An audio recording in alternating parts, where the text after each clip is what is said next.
30,000 of the most feared warriors on earth were closing in from every direction. Arrows filled the sky like a black storm. Horses screamed. Men died with every step. And Richard the Lionheart told his knights, "Do not move. Hold the line. For 17 brutal minutes, one man's iron will stood between civilization and collapse." This is Arsuf. The world on fire, Europe's response to Hattin. The summer of 1187 sent shockwaves through the Christian world that no generation before had felt. At the sun-bleached plateau of Hattin in the hills above the Sea of Galilee, Saladin, Salah ad-Din Yusuf ibn Ayyub, Sultan of Egypt and Syria, had done the impossible. In a single afternoon of brutal, masterful generalship, he had annihilated the combined Crusader army, captured King Guy of Jerusalem, and seized the true cross itself. Within 3 months, Jerusalem had fallen. The holy city, the beating heart of Christendom, the city where Christ had walked, bled, and risen, was in Muslim hands for the first time in 88 years. Pope Gregory VIII issued his desperate call to arms from Rome. He declared it a punishment from God. He demanded repentance. He demanded war. 3 great kings answered. Frederick Barbarossa of the Holy Roman Empire, the greatest warrior emperor in Europe, marched overland with a massive German host, and drowned crossing a river in Anatolia, his army dissolving in grief. Philip II of France came reluctantly, already scheming to exploit Richard's absence to devour English territories. And Richard Plantagenet. Richard I of England. Richard the Lionheart. Richard was 33 years old in 1191. He had been fighting since the age of 16. Tall, red-haired, broad-shouldered, with a lion's physique and a chess master's mind, he was the most feared warrior in the Western world. He did not come to the Holy Land to pray. He came to win. And he arrived in the summer of 1191 like a hurricane. Acre falls, the storm before the storm. Richard's first target was Acre, the great port city of the Palestinian coast, already under Crusader siege. Saladin had surrounded the besieging Crusaders with his own army, creating a bizarre double siege, Crusaders trapped between Acre's walls and Saladin's forces. For 2 years, this stalemate had bled both sides white. Richard's arrival changed everything in days. He brought his own fleet packed with siege engines, food, and reinforcements. He brought ferocious energy and meticulous planning. He also brought fury. When Saladin missed a ransom payment deadline for Muslim prisoners, Richard made a decision that history would never let him forget. He ordered the public execution of approximately 2,700 prisoners outside Acre's walls, within sight of Saladin's watching army. The psychological shockwave was enormous.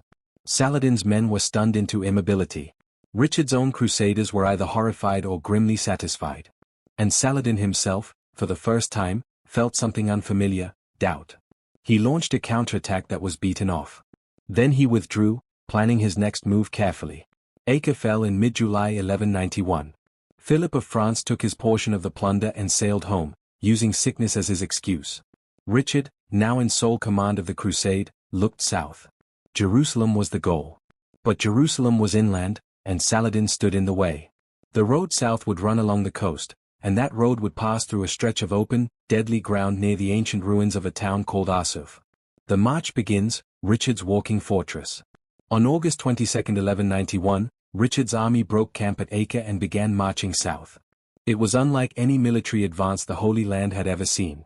Richard had studied the mistakes of his predecessors, particularly the catastrophic hubris of Guy of Lusignan at Hattin, who had abandoned water sources to chase Saladin into a trap. Richard was not going to repeat that error. He organized his army with extraordinary precision. The column stretched along the coastal road, its right flank protected by the Mediterranean Sea, where his own supply fleet moved in parallel, feeding and watering the army at every camp. His left flank, exposed to the inland hills where Saladin's cavalry lurked, was shielded by a continuous wall of infantry, spearmen and crossbowmen marching in tight formation, 12 columns deep, creating a human fortress on the move. Inside this protective shell marched the cavalry, the knights in their heavy chain mail, on their irreplaceable destrier war horses. Richard's greatest tactical challenge was simple to state and nearly impossible to execute: keep those horses alive and rested until the moment to charge. A knight without a horse was merely a heavily armored infantryman. The horses were the strike weapon. Everything else, the infantry screen, the supply fleet, the grueling discipline, existed to deliver those horses fresh and explosive into a single, overwhelming charge at the perfect moment. The army's order of march was precise. At the vanguard rode the Knights Templar, fearless, disciplined, unbreakable. In the center rode Richard himself with his royal household knights. At the rearguard, the most dangerous position, always under attack, were placed the Knights Hospitaller under their master, Garnier de Nablus. Saladin watched from the hills and planned. He knew exactly what Richard was doing. He also knew Richard's weakness, the famous Crusader impatience. If he could provoke those knights into charging prematurely, breaking formation and scattering across open ground, his more mobile cavalry could surround and destroy them in detail, just as he had done at Hattin. The question was how to make it happen. 12 days of hell, the harassment campaign. For 12 days, Saladin's army made the march a living nightmare. Wave after wave of Turkish horse archers swept in on the column's left flank, releasing volleys of arrows at short range before wheeling away before the crossbowmen could reload. Nubian infantry on foot waded in close, hurling javelins, screaming war cries, trying to goad the knights into breaking ranks. Bedouin cavalry probed for gaps in the infantry screen. The noise was unimaginable. War drums thudded without pause. Cymbals clashed. Trumpets shrieked. Thousands of voices howled in Arabic and Turkish. The intent was psychological as much as physical, to shatter the nerves of the marching column, to make the knights feel that holding position was cowardice rather than strategy. The sun made it worse. September in the Levantine coastal plain is brutal. Knights in full chain mail, with padded undergarments beneath, marched hour after hour under a sky that turned the metal of their armor into something approaching an oven. Men collapsed from heat stroke. Horses stumbled. Crossbow bolts were running low. And still the arrows came. Richard rode up and down the column constantly, sometimes fighting personally, always visible, always projecting absolute calm. He issued one order that his commanders repeated like a prayer: do not break formation. Do not charge without my signal. The signal would be 6 trumpet blasts. Until you hear 6 trumpets, you hold. You bleed. You march. You hold. The Hospitallers at the rear suffered worst. Their horses were being killed systematically by Saracen archers specifically targeting the animals, a deliberate tactic to reduce the Crusader strike force before the decisive confrontation. Garnier de Nablus sent rider after rider to Richard begging permission to countercharge. Each time, Richard sent back the same answer: hold. Not yet. Wait. The forest of Arsuf, the trap is set. On the morning of September 7, 1191, 12 days into the march, Richard's column emerged from the shelter of the forest of Arsuf onto a broad coastal plateau roughly a mile to 2 miles wide, bounded on the right by the sea and on the left by wooded hills. The town of Arsuf lay at the far end of this open ground. Saladin had been waiting for exactly this moment. For the first time since Acre, Richard's army was exposed on open ground with no forest flank, the terrain where Saladin's cavalry could maneuver freely.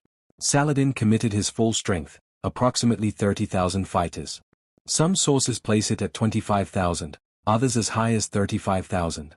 Whatever the precise number, it was an overwhelming force of Turkish horse archers, Arab heavy cavalry, Nubian and Sudanese infantry, and Saladin's elite Mamluk guard. They came from the hills in a tide of dust and noise and terror.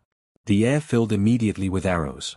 The Hospitaller rearguard, already battered from 12 days of harassment, now faced the full fury of Saladin's concentrated assault. Horses screamed and fell.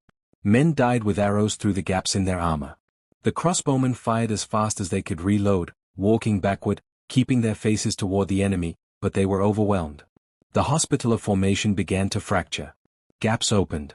Saracen swordsmen charged into those gaps with curved scimitars and iron maces, hacking at the infantry trying desperately to close ranks. At the front of the column, the vanguard was entering Arsuf. The rear was being torn apart. And the middle, where Richard commanded, could hear the screaming but could not yet see the collapse. Saladin's plan was working perfectly. The Crusaders were strung out, with the front entering safety and the rear being devoured. All he needed was for the Hospitallers to break and run, or for the knights inside the formation to charge without coordination. Either way, his cavalry would roll up the column from behind and destroy it piecemeal. The breaking point, St. George. Garnier de Nablus had been pleading for permission to charge for the last hour. Richard had refused every request. Hold. Wait for the signal.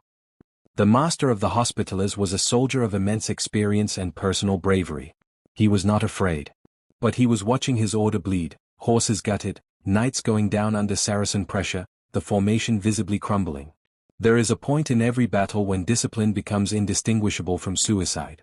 That point arrived in the early afternoon of September 7, 1191. The Hospitaller marshal, whose name history has blurred, and one of Richard's own household knights, Sir Baldwin le Caron, made a decision.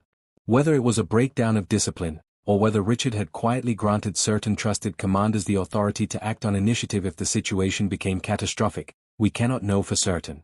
What we know is what happened next. They did not wait for 6 trumpet blasts. They shouted 2 words, "St. George," and spurred their horses through the gap in the infantry screen and straight into the massed ranks of the Saracen cavalry. The cry of "Street Point George" rolled down the rear of the column like wildfire. Every Hospitaller knight who heard it, hundreds of them, kicked their horses forward without a moment's hesitation. They had been caged for 12 days, bleeding, watching their horses die, holding back the fury while arrows and spear points found every gap in their armor. The release of that charge was not merely military. It was volcanic. Behind the Hospitallers, the French royal contingent saw the charge and joined it. From the rear of the column, the wave of iron and horseflesh and screaming men exploded into the Saracen lines. Richard heard the thunder of hooves and the battle cry and understood instantly what had happened. His jaw tightened. He had wanted to wait longer, to let Saladin commit even more deeply before springing the trap. But the Hospitallers had jumped the signal.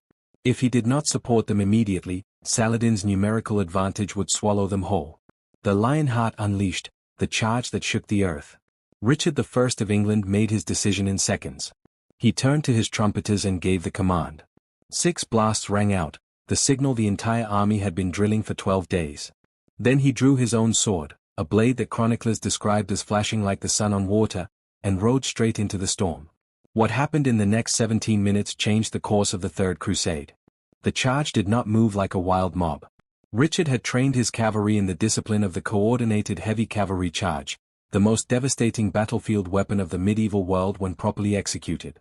The knights did not scatter after individual Saracens.